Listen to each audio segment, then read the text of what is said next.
It's time now to talk about the offensive line as we continue to reassess the Patriots during their bye week. I'm Sierra Goodwill here with Evan Lazar and Alex Barth.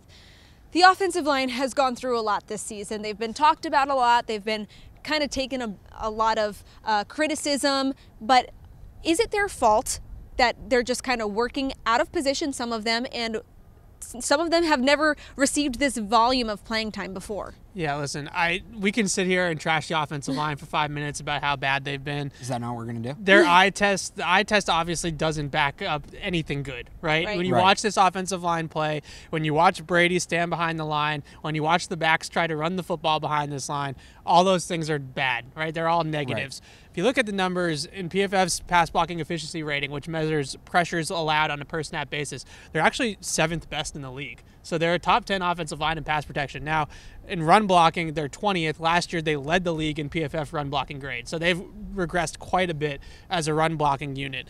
But I think overall, you're asking a whole lot out of Marshall Newhouse in particular. And I don't want to sit here and bash him completely. He's not been good, right? He's not been a good player for the Patriots this year. But they signed this guy off the street a week into the season. And then they asked him to play left tackle for the defending Super Bowl champions against some good teams and some good pass rushers along the way here. So I give the offensive line a C because I think that they've been pretty good for what they're working with, just obviously not good enough to give them anything higher than that. Yeah, I'm going to go D, and the only reason I'm going D is because I don't think you can get to 8-1 with a failure of an offensive line. And some of it is I'm going to kind of use the argument you used with the receivers and the tight ends. Some of it's on the front office here, in that one of the biggest pieces they had to replace this offseason, and it went way under the radar, was Adrian Waddle. And having that guy their entire tackle depth went out the window. Right, but specifically Trent Brown left, Adrian Waddle left. They had no left tackle coming into the season. Isaiah Wynn was supposed to replace but they were putting all their eggs in that basket. Right, and if you're going to do that, again, having a guy like Adrian Waddle who can play multiple spots on the line, isn't the best player in the league, but can hold up for a few games. They never truly replaced him, right? They had Dan Skipper in here, and he couldn't make the team over Marshall Newhouse. This is something that we were talking about for weeks in training camp, over and over again. Dan Skipper is your starting left tackle right now. They needed to replace Adrian Waddle in the offseason. They needed a swing tackle, a veteran, a guy who would give them some experience. Even if it was Marshall Newhouse, a lot of Scar's magic that we talk about, he gets to work with these guys starting in April or May. He didn't get to work with Newhouse till September when they're game planning. So even if it had been Marshall Newhouse, just get somebody in who can fill that role.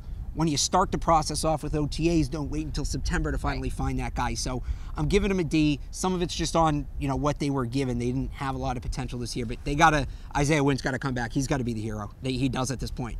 Yep, all the eggs in Isaiah Wynn basket again. The thing, it just in the offseason. And people would ask the question, when we would ask the question on the videos, what's the glaring question? What's the big hole on the team?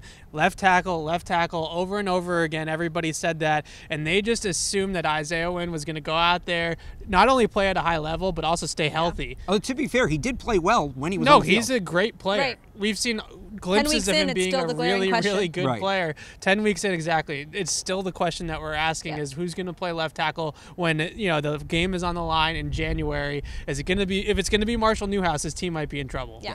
This Patriots Press Pass is brought to you by CBS Sports HQ, the brand new streaming sports news network. No logins or signups required.